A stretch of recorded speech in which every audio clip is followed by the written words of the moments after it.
merci la fidélité Nabino, na deuxième numéro, il y a un grand forum, toutes nos excuses pour la légère retard, Rotozo Bananango, direct Yamokona, le mardi 12 juillet 2022, grand forum sur Perfect Télévision, c'est parti, quelques news Yamokolo.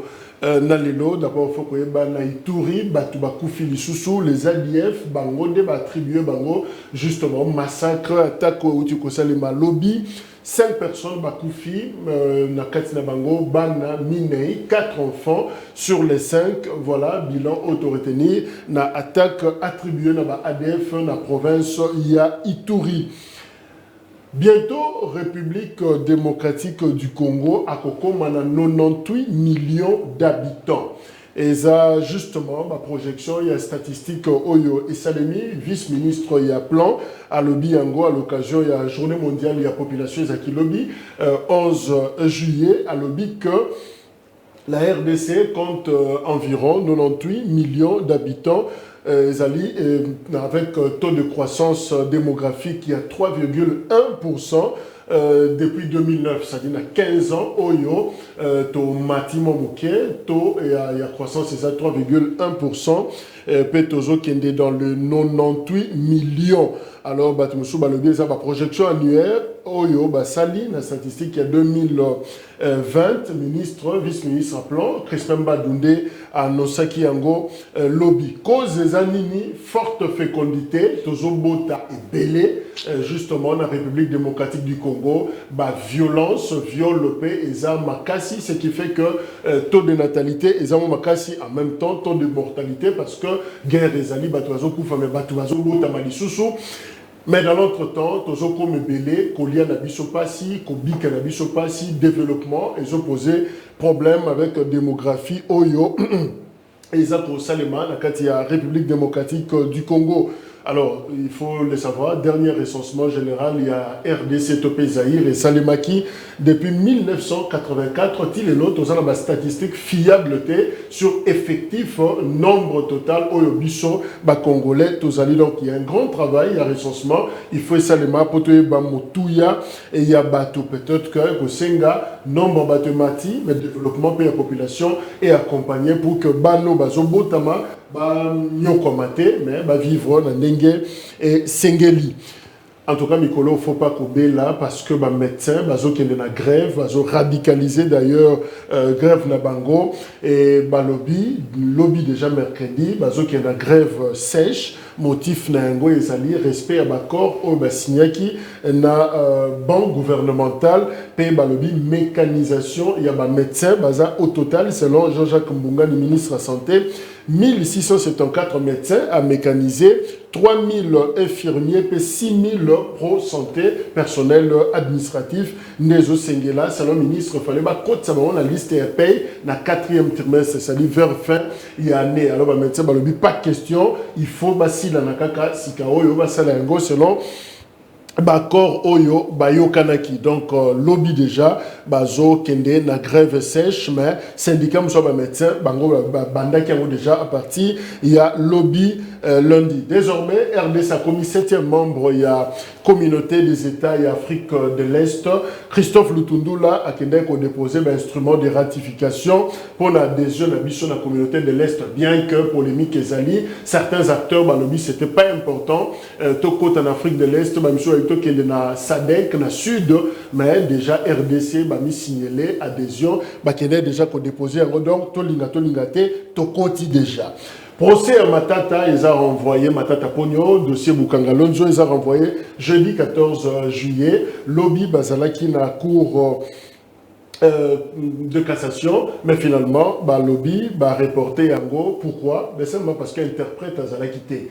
Luki interprète pour la Christo Globert, il est par exemple comme Fundami, comme Matata Pogno, à l'obaka anglais, alors Moutako traduire anglais, à Zate, reporter audience Wana, Kino jeudi, peut-être que Makozwa interprète Yamalamu pour la aider Christo Globert.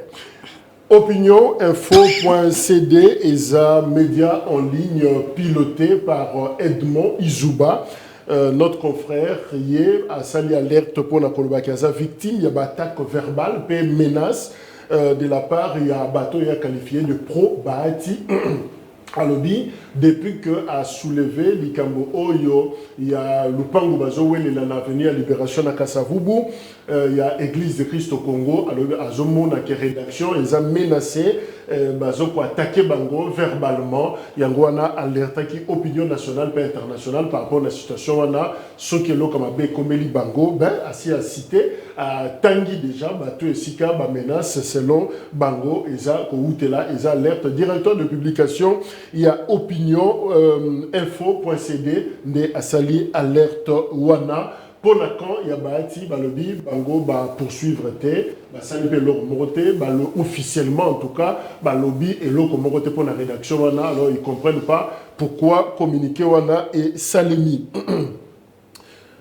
Eric Obukula, qui est assistant parlementaire, a commis député provincial il y a Kinshasa. Il a remplacé Gérard Moulumba, Jekoko, vice-gouverneur, il y a ville, il y a Kinshasa. Alors, à Oumelité, à Bandi déjà Moussala, Eric Obukula a proposé Edi Moko Oyo et quoi aussi sa tracasserie policière na ville province ya Kinshasa alobi désormais baroti que la PCR baroulage baliambongo kaka boete il faut liste moko bimaba affiché yango nomenclature ya ba mande nyonso eyebana pour que ceux qui policiers de roulage à Kangio a koselo likambote malobano exactement ndenge na mona ki mbongo bakangaki na winerie awa atuni police kangi pona bima yopo talinga na ninga mabe ndenge na moni misu notali j'ai senti que tu as un problème. Alors là c'est très dangereux, c'est subjectif awa na mot déjà ceux qui beaucoup ko kangana pona ko état de li ya batu alors ils sont très dangereux. Alors pour la députée oyo a moni que faut nomenclature yebana pe ceux qui mutalinga futa mbongo akena banque et jamais ko pesa ngo policier na maboko surtout tout autour il y a quand le fungula wana eza iloko moko yamabe. Voilà proposition à Sali Yangwana na plateau na biso to yambi Médard Kankolongo président il y a parti politique Congo en avant de Médard Ndeko Jacques Duko, merci na invitation ndenge obengi sibiso na tongo lelo poto ya kosolola mboka. Mais après marche pour la FRDC, vous savez qui spectaculaire marche vous savez qui implique qui même les militaires ou s'associer la bino pour marcher en soutien à la FRDC plus rien. Bon. Comment on avance à sur l'hôtel? Non, nous continuons d'ailleurs na activité moko tolobi que nous préparons déjà pour les enjeux. On a voulu seulement qu'on a qui s'abat que nous ne sommes pas ces partis mais tous les partis moko implantés et notre force au monaki yangona marche wana. Le reste tous en a section. Je crois que la semaine prochaine tokobenga yonde ko diku où il y a toujours préparé une déclaration politique pour mettre un point, les points sur le Z, na actualité où ils allaient dominer Mboka Anabiso. Les Congolais, ça la confiance na parti où il y a quoi adhérer et belé. C'est possible, place Union Sobango Bazali, il y a vraiment quoi adhérer siège national les avenue Songolo, le numéro 111 na commune de Kinshasa, juste à cause de Songolo, le prince Kassavo. Mais nous avons une section na commune presque nyonso baya to gagner na bango maponami na 2023 parce que c'est un parti où il y a un projet où il y a kotombo na Congo même na ville ya Kinshasa. Ndeko moko le bien tani ba photo amona kiyo na Mondeke sika maman Olive a inauguré ba restaurant boîte tout ça il y a standing moko supérieur alors finalement ba mona ki ozaki voilà d'abord ils a vraiment non na congolais bazo chola ye na propre mboka na moni ndenge wana te Jean-Pierre Bemba lokaka ba vie ho bazu avion na ye yango agenda ko zote avion na ngaye oza ba preuve te que c'est Jean-Pierre Bemba ba bien ça qui be pave bango ba sombi moto ba sombi so belé ça continuer so ba sombi yango na mboka ke ba transformer Jean-Pierre Bemba azoloka ba avion na ye yango wana bakomisi yango restaurant yokomi o biso ba congolais tofuta ba million moto aji ba vieux moni yaza na kingakati et puis dédé yako bango bakozwa batonga piscine mabe bazwa ndeke mabe ba oyibike nyoko ya kingakati ya melaga miliki nyoka oui ah bon yo mona kita ya suka oyo cardinal ase oyo Olive Simbi yango na maboko ya asimi na maboko azo sala papa cardinal boy azo simla ye boy cardinal azo banga olive simba yango yo simba. C'est pour te montrer que biso esengeli basala nan audit.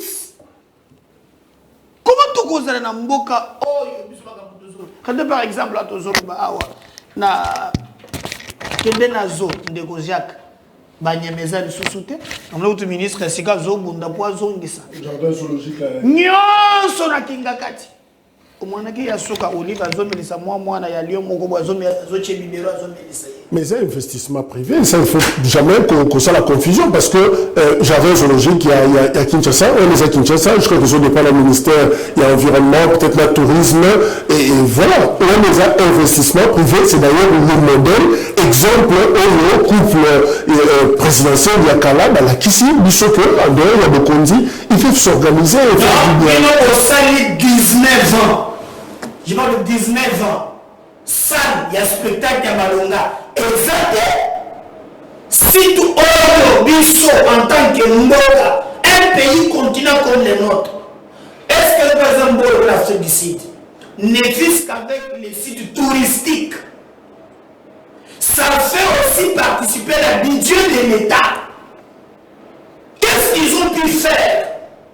Et na baninga ko tuyozo ba mona kinga ngana de déplacement na te donc sina o Jean Gaza pe kuna côté bazo yeba mama Olivier Kabila na ba journaliste bozo bi te wana molisho azalaki mais empêchement moyen za ko na salut d'ailleurs aza empêché à utile na biso a peu nyonso plein bozalaki yo zalaki te non presque bozalaki non mais c'est pas interdit un journaliste il y a Kokende ceux qui m'a invité c'est pas aussi interdit collecte information de la zone bakum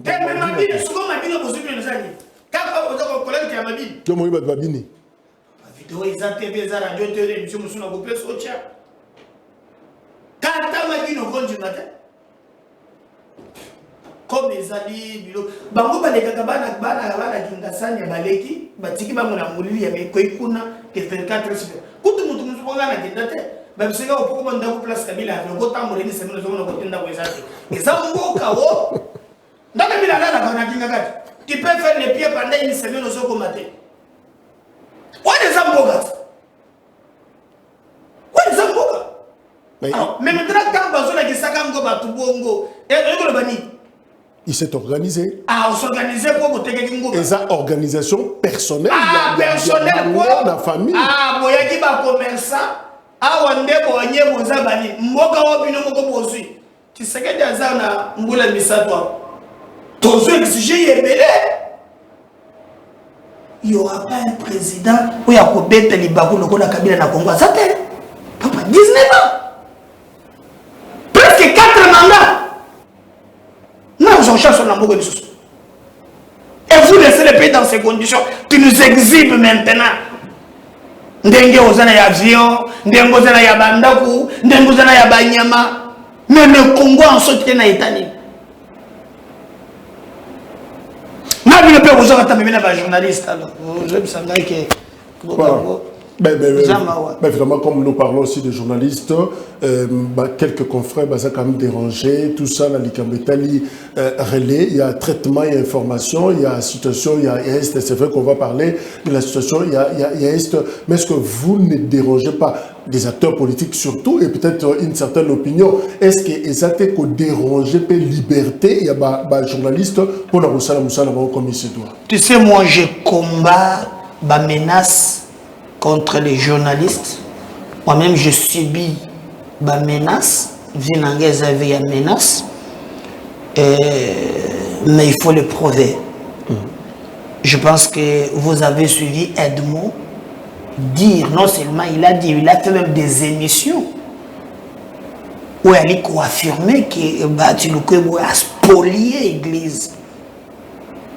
Quand même, dans Moussala Nabino, ils ont fait quelques éléments. Mais moi, je peux vous lire famille Sikoyo, Oyo Bateke Lupango. Nzimbi. Nzimbi. Balobaki. Hein? La concession convoitée est un bien privé du fait Gabriel Nzimbi, donné à la communauté du Saint-Esprit en Afrique, alors 63e communauté membre de l'ECC. La communauté s'étant officiellement retirée de l'ECC pour la énième fois en 2019, son patrimoine ne pouvait appartenir à l'église du clergé Mukondoa. Bati n'est pas un paravent, mais plutôt un acquéreur de très bonne foi qui a acquis cette concession de manière régulière d'entre nos mains. Tranche Relia Mutanda Nzimbi Talamaku, fille de fait Nzimbi. Okay. On a vu la vidéo. Voilà. Maintenant, quand Ozoya Koloba Makamon, nous avons des ramifications politiques. Le problème ici, c'est pas ça. Mais avant, ça y aurait le sous non, à Somba qui même ligne. 12 millions. Après, même ligne. Alors, aux journalistes, ceux qui vérifient encore faux. Au moins, ça, Kabal Moko Elandani, Makambo Elandani. Succession, alors, au Congo, il y a un goût sur roche. Par exemple, les cas qui paient na sous-côté à Zadaki. Batu baye bazoka ngisa ba photo. Ndeko Jacques, nga medar kankolongo. Au moment où l'émission na tongo, na kitisika voiture na C. Na kangisa mu photo. Na ibango président, to kangi photo. Bon. Est-ce que ce que l'on montre dans la photo na ngasi, ngana yedo. Ce qui ont boyi, l'olendo, bakomika ka boye, et bah vous ne me pas planté. Et vous avez vu que cette photo non seulement na maman wana oya yeba quitté, mais na batu misous. Mais pourquoi quand il y a batu misous va publier te bazui kakawan, est-ce qu'elle est interdite de cette photo na congolais azo sengaye. Sur les successions il y a ba biloko wana okomona que eza laboratoire moko ya ba politicien et ko fabriquer makambo wana. Mais évidemment photo Tina Gisèle Mpela eza kolobama yé européen d'ailleurs to répéta qui yango lobby à Twitter qui pour dire ma photo tirée avec le président du Sénat n'a été possible qu'à l'occasion de notre rencontre au symposium de l'Internationale socialiste dont nos partis ERCO et AFDC sont membres. Notre objectif à tous consiste à soutenir la RDC de sa dette, sortir la RDC de sa détresse. Il n'y a pas lieu de créer des commentaires nuls. Signé Gisèle Yoka Mpela, Yemuto a clarifié finalement. Voilà. Mais aujourd'hui, il y a une succession, il y a un problème. Alors, c'est une salle politique. La politique ne se fait pas comme ça ailleurs. La politique, c'est le rapport de force. Tous les Congo, vous avez parti, vous implanté parti. Vous travaillez pour le peuple.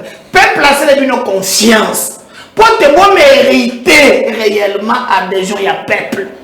Le reste, cette salle politique, tout le monde Bakuba, fabriquer boye, Napona Koma boye, faut pas azala, au monier les sous, surtout une élection, partir les implantés partout à travers le Congo, à cause de boye. C'est pas ça. Mais visiblement, problème ou on a des attaques par exemple contre Bahati et Zoutawa Pisenoyo. Alors moi je ne veux pas ici Naza prophète, mais ceux qui ont analysé Kaka. Oyo bazali ko sala biloko wana okomona tendance politique na ba défendre kanene parce que moi je suis pas là pour alimenter encore des polémiques. Nous leur disons seulement que c'est pas comme ça qu'on fait la politique. Au moins ni même qui sait qu'aujourd'hui nana zalaka mutu ya liboso il y a koleba na ba recrutement news que tout nous est important en 2023 si ce n'est pas que Batina Fde salien na ye abato bazoya tellement que parti les a implanté partout à travers le Congo ba polémique wana eza vraiment natina mon côté. Mais évidemment, la polémique qu'on a, tout ce monde a fait au niveau gouvernement provincial. D'ailleurs, tout dit qu'on soit réaction, il y a un des collaborateurs, il y a Gentini Ngobila, dans le cadre Moko, il y a ACP, parti politique naïe, à ça correspond, à UNC par exemple, Moni, Makamouya, il y a révérend Godin Poy, même des émissions avec menaces, tout ça. Mais c'est quoi finalement? Mais ce que vous l'avez dit, c'est toujours l'union sacrée. Mais vu que Godin Poy est homosexuel, il y a au niveau attaque commis. Ni tu godé, nga côté la godé te.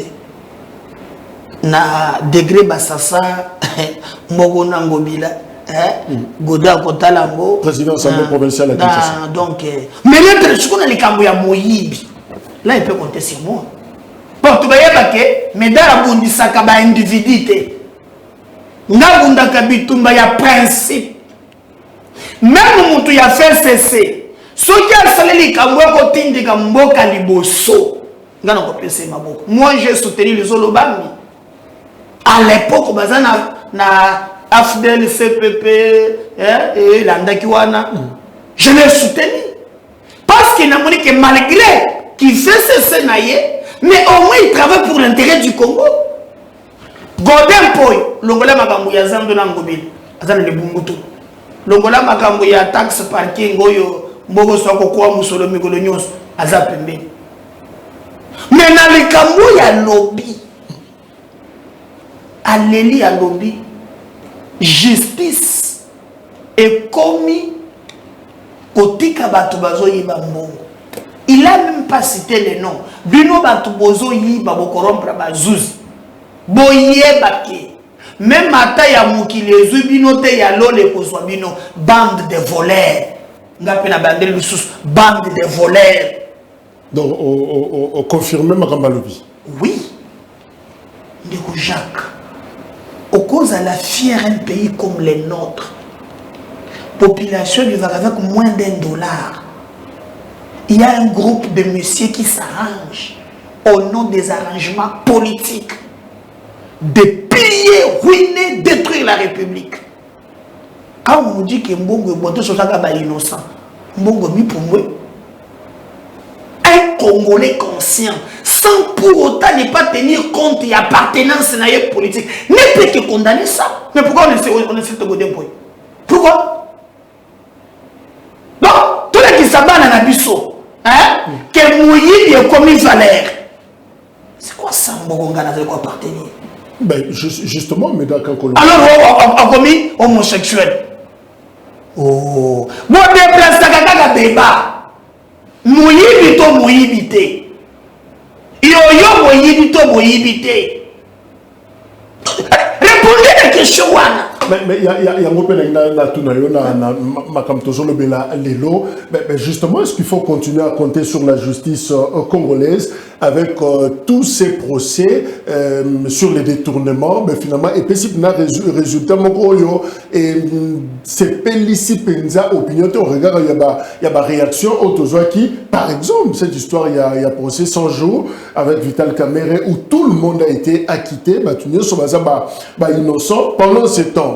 Environ 56 millions de dollars américains, il y a trésor public et Tikali Komona et troisièmement, ma maison fabriquée le Tanzanie Azako menacé biso encombrement na port naie et l'équipe makas aboka biloko na mai ateka yango aux enchères parce que biso bakolo biloko tondiko kende kozwa biloko wana te.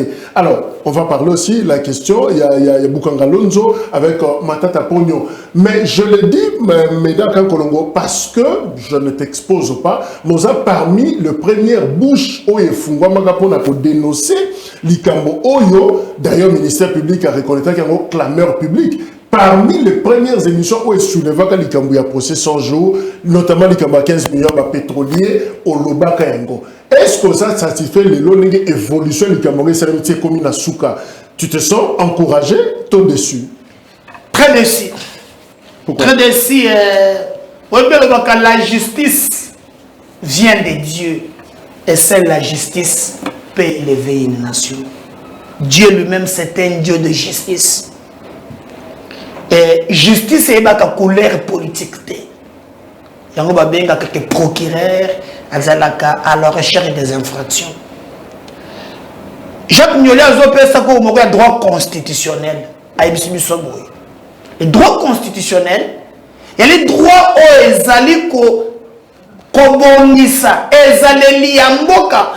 pour éviter jungle entre les gouvernants et les gouvernés. Je rappelle qu'au premier étudiant en droit, alors il nous dit ceci.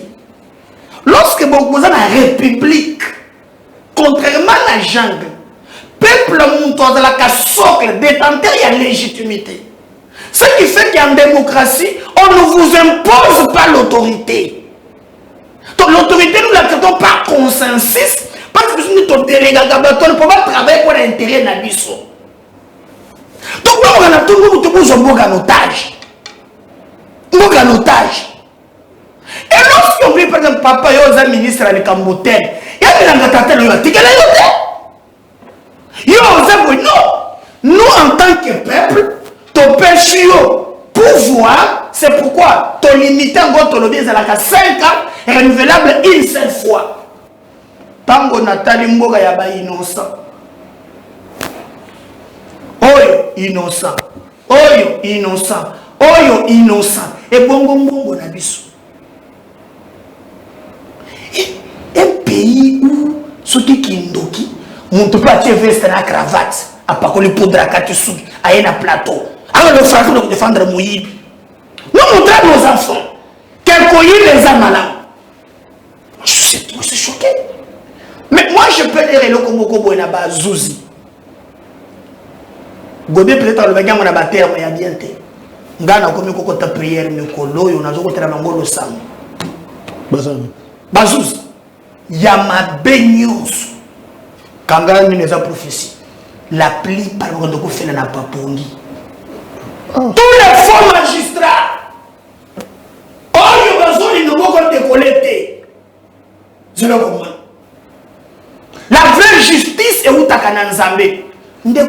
Est-ce que on assure que le problème est où tu n'es pas un magistrat, la justice, appareil judiciaire, ou problème est peut-être implication, interférence politique, ils ont freiné l'action judiciaire. Na musala ya bazouzi.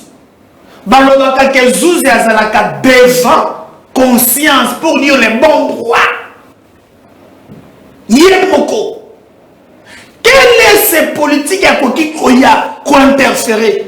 Je connais un magistrat. Oui, le dossier mon collègue Kakaya, oui, Vin Moleka, Kamere, n'a pas que on avait sanctionné, je crois une affaire 6 ou 5 magistrats qui lui ont refusé à l'époque. Moi, je les ai rencontrés. Tu condamné sur le plan des droits. Et là, on va dire 5 habitués exatés. Bango moko baza na ba cop makasi na bango sur zoele biso chaque dico invitation, mais les gens qui pillent, qui ruinent, qui détruisent la République. Ndeko Jacques okoki kozala à l'aise tala par exemple lelo celui qui est na ville ya Kinshasa na sababu biso wana justice azosala mosala nini na makambo na dénonçaki awa ya mbongo bazozo ya bamoto na lobaki na pesa ki montant na lobi c'est pas moins hein ce qui ozali zoa $4,000 hein $40,000 par jour betango le mois. Sur votre plateau, je vous ai dit que la ville de Kinshasa bénéficie d'un ministère de finances ou Nicolas Kazadi. Bazo soit pas moins de 1 million quelques. Est-ce qu'il y a qu'à régulièrement aussi? Nazo bisayo d'abord. Oyo c'est yawana basala na mondi. Tout ça pour traîner ton tête. Mais qu'est-ce qui te dérange? Est-ce qu'acquittement, il y a Batunio So Bazalaki accusé dans le dossier et il y a 100 jours, est-ce que Bazo méritait un côté? Est-ce que ce n'était pas du bon droit? Le bon droit, c'est comme vous comment tu as fait un procès, non? Depuis que nous avons fait théâtre au Tanzanie, à Komiko de Boa, Kabanda, quand on a quitté Tanzanie à la Mouki. Et d'ailleurs, même contrat, les contrats, en disant ça, c'est très grave. Contrat, est qui clé à la main. Tu as dit procès, non? L'État a déboursé 57 millions pour être l'État fongola yandako. Plus de 10 millions pour la formalité. Mais exactement. Dans la société de Jamal. Oui, exactement. Mais maintenant, nous dire que non, au Tanzanie, c'est montré qu'il y avait détournement. Et chose grave, parce que tu sais qu'on a même subventionné du lot. Alors on a décaissé l'argent pour ça. Ça que Jamal a foutu un bon en Tanzanie pour biloko. Les contrats dans le bien de Kojak, n'a pas tant sur ma tante pour sur les autres temps qu'on a la sobiente. La sobiente. Contrat est clé à la main. Tokomi on a dégané qui va dire bah biloko basa la boy. Les gens sont innocents. Là c'est la bonne. Donc c'est la République où quoi n'a yon olingi. C'est pas. Est-ce que, apparemment, nous avons présenté une situation, on dirait que le dossier on est là qui pas bien géré. Est-ce qu'il faut que ça, le procès chez BIA, par exemple, revenir sur cette question pour que tu aies une fine vérité sur le Congo, il y a Congo? Ça, je peux te rassurer. Na côté de Kambote, ça veut compter sur moi. Cette histoire. Baye bazumbo ceux qui ba innocent. OK. Justice attend les sabiso banane bazwa ki mbongo na biso. Ceux qui ba innocent.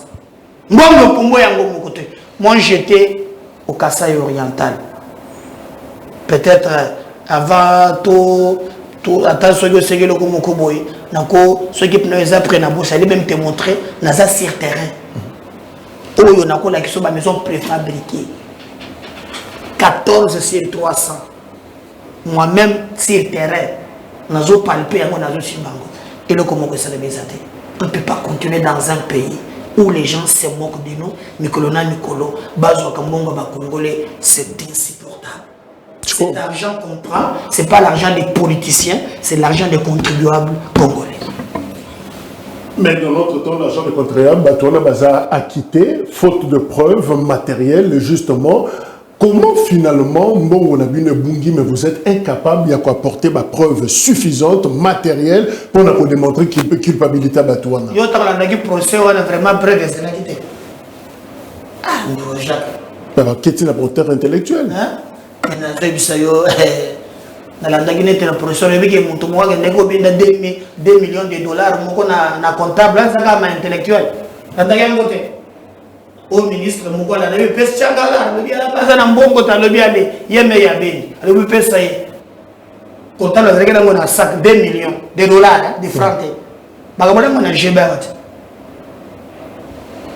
On est dans la procédure de Solandagi. Baïnosaka. Botika biso to fanda na biso il y a trop de blagues. Mais pourquoi on a changé Souki parce que Ebanda qui suscitait qui espoir déjà quand tu faisais des émissions bien avant procès on a Ebanda qui d'ailleurs précurseur na procès il y avait le coup la moins espoir la procès on a le coup la match batoza ko sepela mais Souka Nengo et c'est le coup la attitude à battre c'est le coup changer en fait le blocage est à un niveau ni. Lorsque politique et quand à la porte droit et bien à la fenêtre. Non, la côté ici politique, il y a chambre, il y a droit.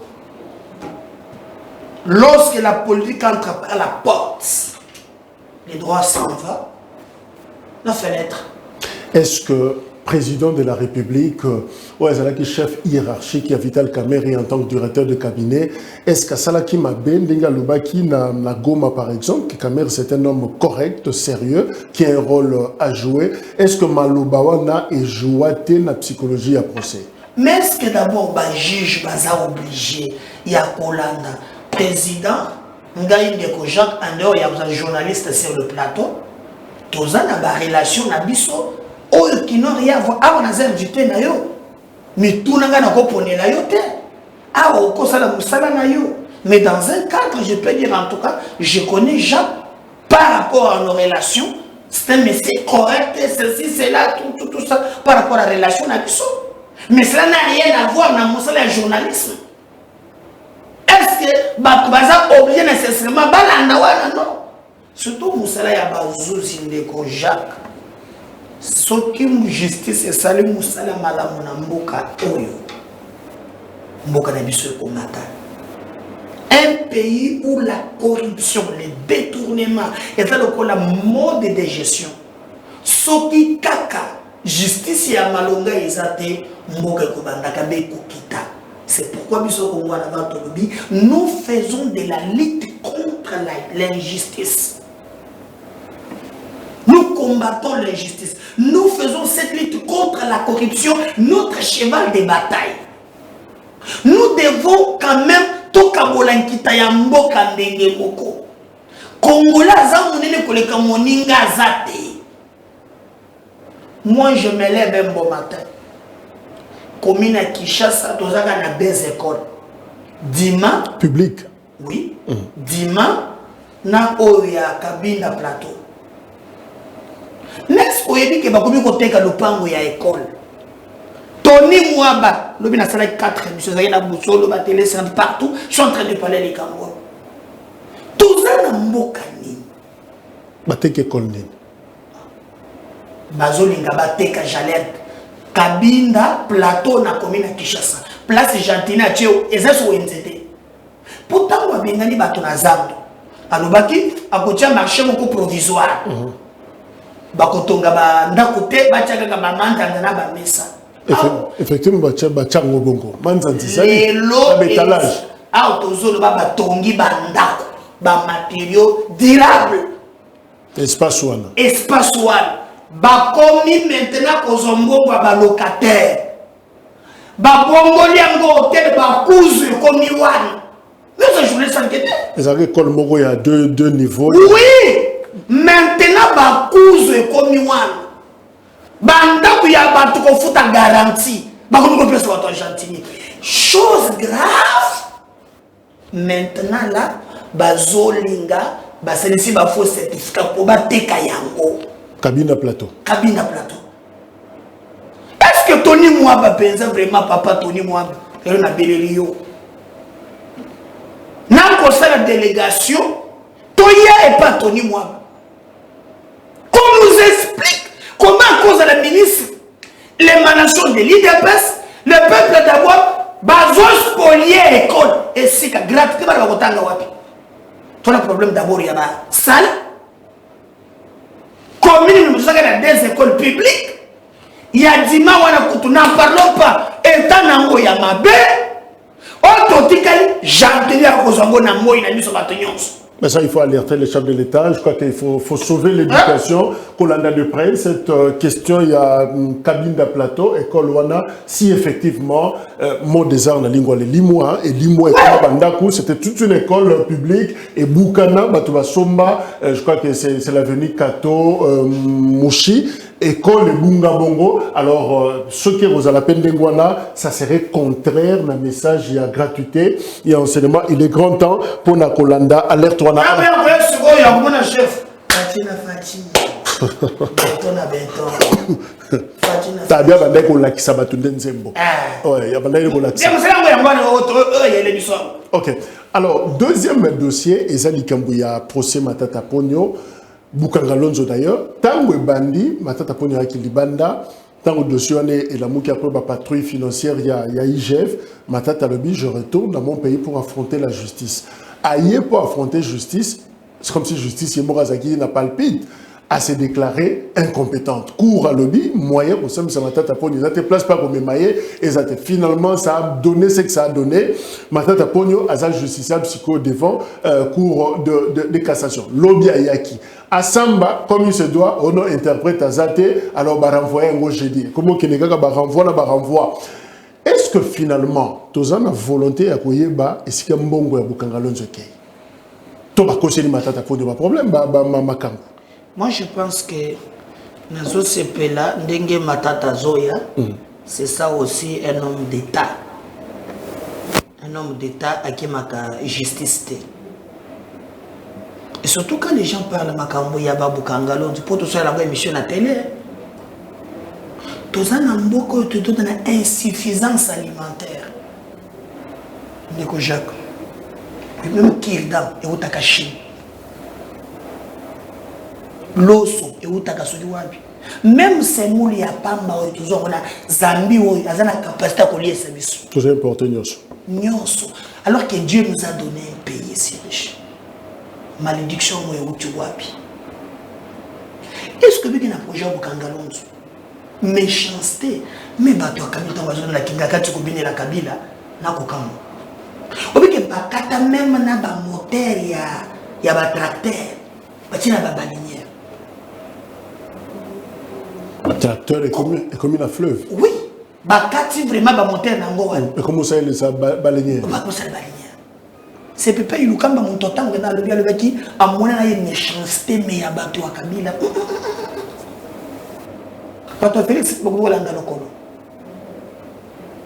Pour la plupart comme bon minene kotonga pe banda ko mona mutu misapi nyonso baba ke dilo bola magicien tele lo na mone na kingo mboka ngoyo ozo vimela kandenge wana eza l'état ni eza l'état ni ça que nous nous attendons va éviter à théâtre quand il s'agit na détournement ya mbongo wana ezalaka ya ba politicien te j'insiste. C'est notre propre argent. Et la justice doit nous aider.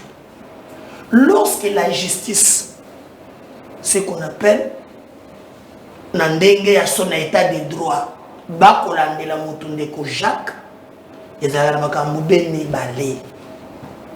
Et le Kwaliboso, et c'est d'abord d'une manière pédagogique.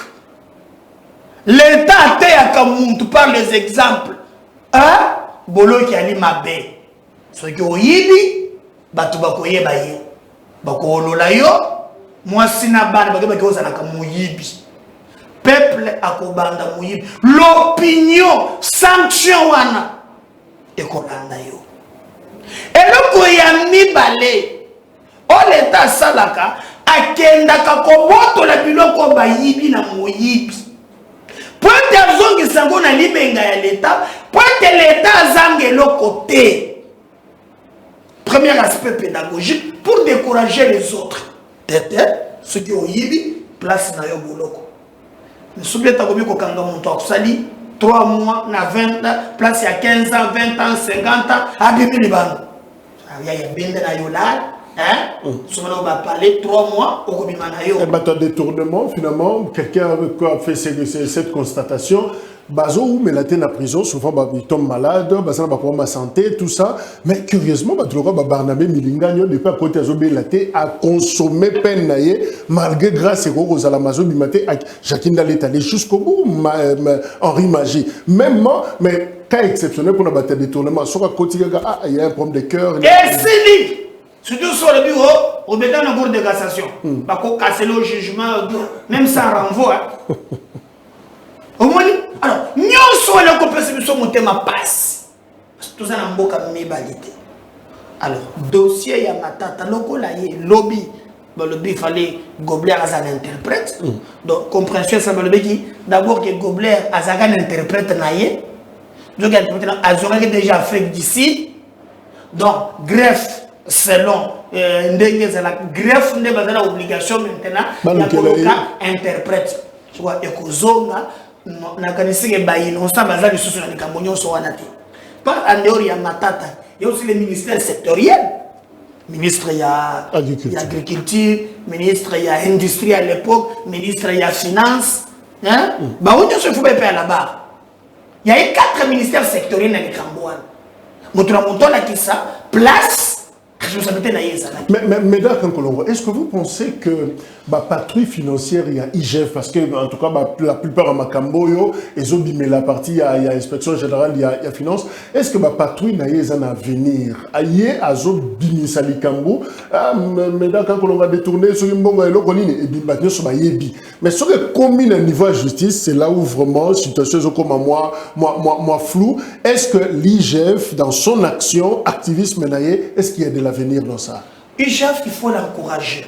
Dans un pays où le col est abisso, où il y a Mongo, ils sont comme réguliers, on a besoin d'apporter soutien à Bisso na IGF.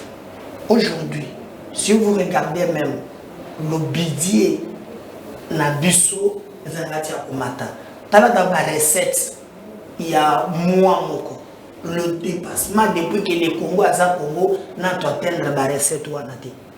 De l'autre côté, IGF et Sengeli Azala Peto accompagné pour nous Moussala ou Yazasal. Bien que Boko attaquer de gauche à droite.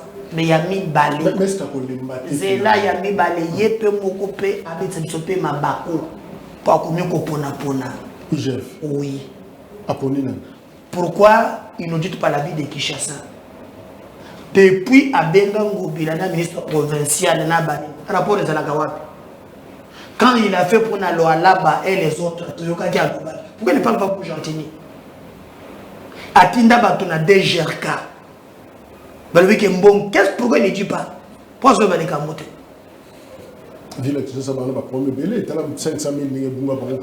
Lui maintenant, c'est quoi les inspecteurs? Pourquoi il va se le battre? Comment est-ce que placer mon oiseau? Dans ce moment-là, que démarche est un peu sélective. Exactement. Exactement. Est-ce que l'IGF n'est pas découragé? Mais découragé, papa, mais pourquoi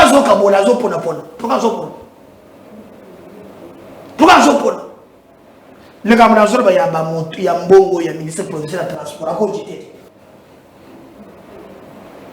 Pourquoi les mbongo na TV Merci. Alors, Médard, qui a financé, qui a produit le spectacle Wenge le 30 juin dans le stade des Martyrs? Bien qu'on a quitté, au Kota quitté, mais peut-être qu'on a l'information. N'a y a le vrai financeur, il y a activité. Mais au moins, l'anga c'est l'oye bisaye. Na comme on a tenu à passer na kokangayo. Il y a qui ministre quand dans autres na biso. Ministre intérieur. Oui. Je veux bien bilamba Pentagone. Il y a pas soldat. À quelqu'un va pour aller. Ah bah station. Oui. Pourquoi déporter mes loi? Il y a on est capable na biso. La réalisation dans ma photo on a il a dit ba mona muntu na elambate à caractère au Pentagone ba kokanga. À mon avis bangote. Azaga boy. Dans 48 heures, retirez mon groupe mestre. Ceux qui ont retiré, vous avez une décision. Vous avez retiré, vous avez une décision. Vous avez une décision. Vous avez une décision.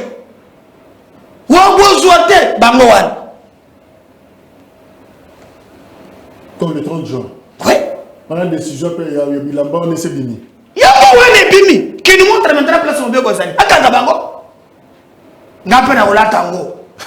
N'a pas de tango. On est dans les concerts. Ah, on n'a pas de l'émission. N'a pas de l'émission. Nous avons fait un bateau, nous avons fait super homme.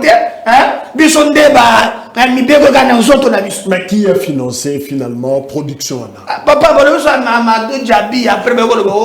le gouvernement, pour la sécurité, au moins il faut en tout cas, dans Mukanda, hors de mission, ils ont circulé, portant mention, il y a IGF, Inspection Générale Balobi, c'est à titre de contribution du gouvernement congolais. Voilà, il y a deux inspecteurs disent que la loi qui est inspecté justement pendant 30 jours, il y a utilisation, bon, ça dit le gouvernement a kabelaki 500 000 dollars. Et ça m'a dit Ndoki. Le quoi ça m'a Ndoki tout? Dans Ndoki. Biloko ba ya komisa mbongo wana. Bato so bisinga oh non, ils pour sécurité. Et ça, 50 000 dollars. Dans ma franc, ils ont moins compliqué que 1 milliard, tout ça, ils ont on résume comme ça dans 500 000.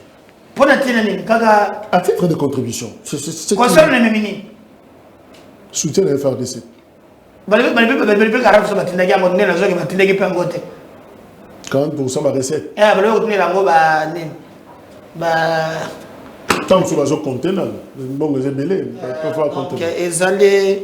Je crois que je vais monter. On ne fait pas la fête lorsque ça pue chez le voisin.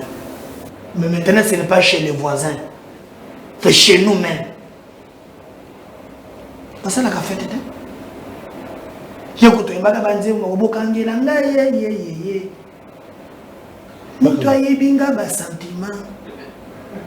Fatigué le minute, continue. Hein? Moi, pas moi, je vais. C'est ça, c'est ça. On a un refrain. Vous ne savez pas refrain, pas très bien. Quand on se fait un foyer, O bazala que na bazenzi mo ya kité. Waza wengete. Waza libanda wenge. Je sais pas. Mais faut y boire bateau ça journaliste. Nzema bokangela ngai ye. Moto ayebinga ba sentiment. Mais pourquoi vous insistez bakanga nani? Ba yibini. Yo ko benga jibe otuna ye moto ayebiye ba sentiment otuna ngai. Nga muntu na composer nzembo na ye. Ba ne ba conseil ba nzembo wana te. Ba ebeta ma na répertoire. Eza wengete. Eza ya wengeka babanga wengeka 4x4. Wajile mbata mazaye moko. Donc ba bazaki desi. Mais 500 000 wana. Est-ce que IGF verra clair finalement parce que le bac tout le ministre de la Finance Nicolas Kazani, tout le ministre de la Culture et Art, tout soit le mais il y a zone de 500 000 pour les musiciens pendant que le ministère n'est c'est même pas viable. Direction et trésor et ordonnancement, Banque centrale du Congo, paix comptable, il y a ministère, il y a culture. Est-ce que Ezamabé, est-ce que traçabilité n'a pas posé problème? Mais pas justifier Yango. Moi je sais que les gouvernements n'a qu'à normal. Ce qui est vrai, il faut reconnaître que Bandeko, c'est le plan culturel. Nos messieurs vont vendre un peu image Yango Cannabiso. D'ailleurs, partout au monde, l'État a toujours n'appui Moko na Makamouya culture. Nos musiciens sont pauvres. La plupart. C'est vrai que je vais Mabanga. Il peut belé la stade. Ah, vous avez parlé de 4 papiers duplicataires. Les aguilles moko. Ce sont les belés 2. Deux. Vous avez dit, monsieur, il y a une poche. Vous avez dit, Kamwembe, à Zongisi d'Atikali Nade. Donc, au Komona qui est Gobanda. Oh, yo moko. Eh, l'ozo le sogi andengeni. Monsieur Zanagao, sogi docteur, sogi a treblo ka treta ka pe, yeba na ka te. Hein? Sogi docteur ya nini? Oh, hein? Ah. Au Komona, oh, tout ceci. Pour nani, le musicien elle-même n'arrive pas à vivre à droit d'auteur na bango. L'État l'État a une obligation en tant que l'État va légiférer, va comment bango, va musicien, va écrivain, va peintre, va vivre na droit na bango. C'est ça ce que l'État devrait faire. L'État n'agit pas par des effets sporadiques, non. Est-ce que le moment de guerre, tout ça, agression dans l'Est, avec tous les problèmes FRDC, maintenant, va renforcer les moyens, est-ce que l'État pouvait sortir comme ça la caisse taillée 500 000 pour payer ça une activité culturelle? Et d'ailleurs, on commence même qu'on les abus de la guerre, ni les alagagos. Côté ça, bébé, ça, n'ambé tout ça la carrière. Tchangazemi. On va crier. Tchangazemi, nalembi matembele, Tchangazemi. Petit nanga. Yo soki muntu vraiment aller matembele pas na bango, faut ba tchangazemi. Dans la conception na yo. Et c'est ça. Est-ce qu'on doit sortir pour prendre babilo kwa bongo? Nous avons besoin d'accompagner pour le moment nos militaires au front. Chaque chose a son temps. Mabine eza mabeti. Dans la vie d'un homme, surtout les politiciens na biso oyo. Lambert Mende au Malanga, l'homme au verbe facile. Yandre Kimbuta le au sommet. Dans la foule moulay, ceux qui au sommet, il y a foule, ceux qui au sommet yani. Au moins ngobila, au tala qui sont dengue zalelo. Qui chasse les locaux là, sous pilotage automatique. Donc on ngobila mbaga. Donc, ma balle wana trabanguna ba musicien. Alors que normalement, tant que par nous dans le monde la Pascal Lokwa Kanza. Na pays lobi na kozonga Kishasa. Mboka mopaya pasi. Oyoki ata naza kuna ifona zonge bake na tongi pa na biso. Mao olandaki ba sanction ya Union européenne. Bato nyonso wa Kabila bakoyiba mbongwa bakeko tya na France. Tungata. Mais est-ce que Olandi Jean Boubal. T'as le texte. Zoro. Mbongwa l'été. Voilà. Mais finalement, mais dans le Colombo. C'est pas la guerre, pas le gars qui demande les peuples. Après, parce que nous avons pris notre mais est-ce que tu peux sa raison de bateau qui régime il y a Félix Tshisekedi Oyo Tozanango et un régime de jouisseurs? Est-ce qu'ils disent mal, tant en tout cas certains de l'ancien régime au Pro Joseph Kabila, ils ont reproché le régime jouissance et l'équipe. Tout fait à tout moment. Kabila wanati. Bango baki ko bina kuna na Mondeket. Na ba vient battre Jean-Pierre Bemba. Bango baki ko bina kuna. De temps à Watozo mona. Est-ce que yo so moni Kabuya qui ko bina de Sadara bande ko ça la grande boulot. Il y a des dérapages autour de tout ce que nous condamnons. Déjà aujourd'hui, Bango Batiki Mbongo na bango combien? Na 19 ans. Le régime en place, Moïbi et Zali na Kongo na Kongo na Ngote, mais il y a beaucoup de efforts réseaux Salema.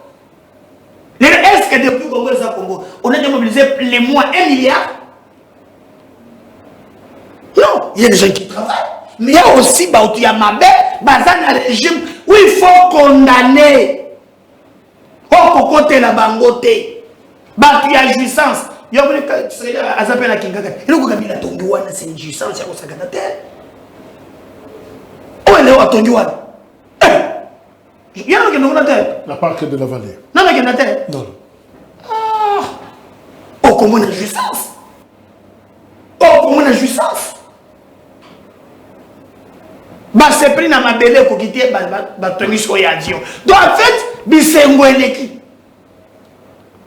Mais est-ce qu'il y a possibilité pour quatre jouissance ou on a tous se concentrer, l'énergie non, il y a quelques dérapages au bisognon sotozo condamné.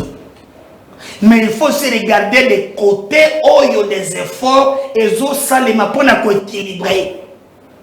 Parce que lorsqu'on parle de jouissance, c'est que besoin de lapider mbongo ya l'État. Alors, sotali mbongo ya l'État, le même pays. Du temps de Kabila, na trésor public, Mbongo ni ne bandaki kokota, le même pays, na Mbula Moko, pour te sekedi ya zu gouvernement ya sama le konde na Mbula Moko. Mbongo boni sokota na kati. Ba je sais bazawapi. Merci.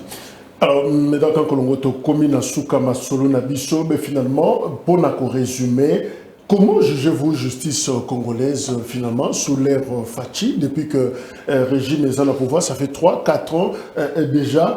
Apparemment, ça donne l'impression qu'ils ont patogé. Il y a beaucoup d'outils qu'on constate avec deux indicateurs au-dessus procès 100 jours. Évidemment, la patrouille financière, IGF, ça l'aboutissement, et ça a posé un problème. Le mal vient d'où finalement? Parce que, tant que Félix Tshisekedi, état de droit, tout le monde a chanté état de droit, mais on sent que le bon comme au Lemba, comme au Kauka, ils ont quitté Malem, on ne chante plus état de droit finalement au regard des résultats tous en naturellement très bien qu'il va faillir, il faut vite les corriger. Et la justice n'appartient pas à Félix Tshisekedi, bah magistrat n'est pas ça la moussala na bango. Na quatre union sacrée bah effort et Zosalim. Mais c'est que la fois passée que moi-même, si tout le monde bah ça la raté, moi dans le Zosalim. Est-ce que vous avez union sacrée on peut beaucoup misakoyo et l'autre ezanga charte, ezanga mokonzi, ezanga bureau, siège ezakate, mais botanga ngo ka union sacrée. Ça fait une année. Quelqu'un me disait professeur. Union on a parti aux siège. Mais on a structuré. Comment vous appartenez à une famille sans structure, sans tête? Je crois que c'est le Manango, mais il y a des efforts aux Salem. Moi j'ai vu par exemple, est-ce que depuis Congo ils ont Congo. Tout le monde a un pays scandale géologique. Et puis que tout le monde a permis de recherches. Et qu'on permettre que tout détecter minéraux. C'est pour la première fois que tout le monde a un cannabis, que tout le monde permis d'abord, dans un premier temps, en collaboration, avec le Canadien AGN, Congo EPC, Congo Ressources, Sangadi, où tout le monde détecter les minéraux.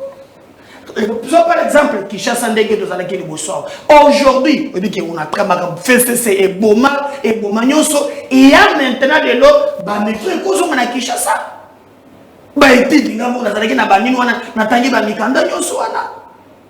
Allez-y, au commandant par exemple, que non, nous sommes parce qu'il y a un ministre, mon ministre à portefeuille, Adel Kaïda, qui travaille sur ces dossiers. Et aujourd'hui, les résultats sont palpables. Toi, par exemple, il y a régie des zones nationales. Au moment où même premier ministre s'est déplacé et le ministère de portefeuille va travailler ensemble pour te signaler les régies des eaux. L'État faut te facture. Et que va travailler, ça la paie très bien. Il y a moi, Makambundam, bien que dans le système yako, journalier, l'équipe nationale, engager même la régie des eaux. Même la régie des eaux. Mais il y a des efforts. Et ils ont seulement. Alors, il y a aussi des gens qui ne font rien. Il faut les décourager. Le gouvernement. Et le gouvernement. C'est pourquoi il faut battre la bao, bazo salam salam alam. Dans le bagage français, on ne change pas les types qui gagnent, mais on décourage aussi les gens qui ne travaillent pas. National. Net.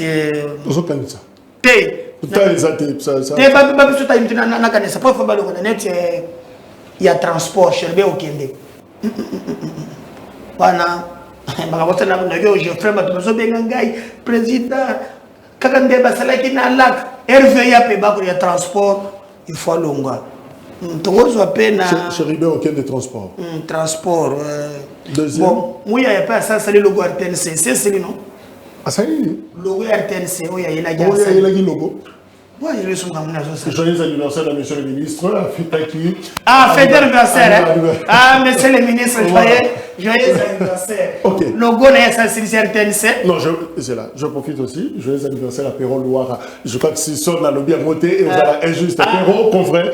Joyeux anniversaire. Moutounanga P, il n'a pas quitté. Joyeux anniversaire. Voilà. Donc, moi, ça, c'est le logo RTNC, c'est ici. Ah, bah, on va Sherbe au Kinde. Pour Sotangaki. Comment tu as 5 rapidement?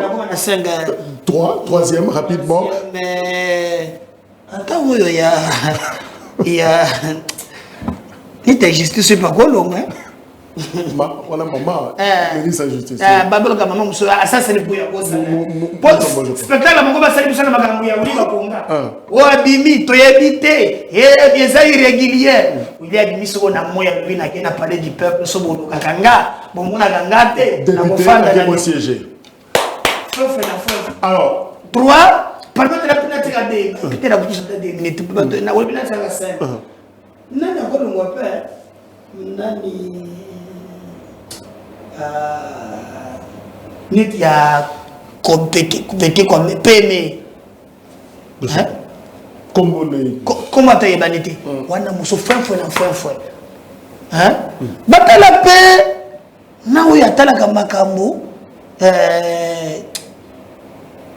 Kombo de Kimingai. Bon, mais finalement, c'est vrai, vous s'attaquer, mais qu'est-ce qui fait le chef de l'État une année après à qui qu'on nommé ma mandataire était dans la situation intérimaire? On n'a pas su maîtriser. Au Geoffrey, Moutou Tangango, lobby remise et reprise de Salama qui entre Kamwania, Naki, Pou, voilà, où il y a commis DG intérimaire. Ça fait 3 intérimaires en une année, intérimaire de l'intérimaire. Alors finalement, qu'est-ce qui se passe? Alors, si le chef de l'État pour nous signer un mandataire. Et je comme nous sommes, on est à tout dans la capacité nationale Tileno. À tout de Lyongo. À ça, PC à Tileno. Baba Pita, Baba Zasuki, Baba administrateur. Malgré tout ce qu'ils font. Bah, Oyo Baza, pour soutenir le régime, même Félix, politiquement, pour aller aux élections, les administrateurs peuvent perdre. Il est territorial aussi. Nyoso. Mais c'est quoi le problème? Ah, papa, n'a évité. On assure que guerre à Est, diplomatie ou c'est la force qui peut résoudre la question? Non, c'est la force qui va résoudre. Les sanguinaires là des Kakane, diplomatie avec Birimana, c'est là qui a un Nina Goya, Chantal Magamba, c'est là qui va signer, c'est le fait, mais il y a battre avion, il y a président Wana, je crois pas que c'était sanguinaire là des Kakame. C'est la force. C'est pourquoi on a le mis derrière les forces armées pour nous commettre le bateau en Liban. Maintenant, on le remercie. Merci. Je sais que là, Tony Mwaba, qui est dans l'école, où j'ai entendu les gars spoliés, dans la commune de Kinshasa, Kabinda, Plateau, Bakuzu, Nabanda, faux certificat d'enregistrement et le pangouin. Mais je rappelle également, la commune de Kinshasa, c'est votre école d'abord, et c'est un établissement d'utilité publique, et ça n'a pas l'école. Alors vous ne pouvez pas accepter votre école et disparaître comme ça. D'abord, cette vigilance citoyenne, il faut que Téléma, pour sauver cet espace-là, et ça la spoliété, numéro de téléphone. Voilà, vous pouvez souvent nous écrire dans WhatsApp 081 270 86 84 081 270 86 84. Au compte en contact Nabiso, c'est notre numéro personnel. Vous pouvez passer na commune na yoto na kati implanté parti bisika nyonso oko comme membre ya parti Nabiso Congo en avant, ndeto lobaka Congo en avant, Congo na motema. Voilà, comme on a parlé à la commune à Kinshasa, Foire Moreza Kuna, signé Pepito Kilala, bourgmestre et à commune à Kinshasa, 20h. Rediffusion, au revoir.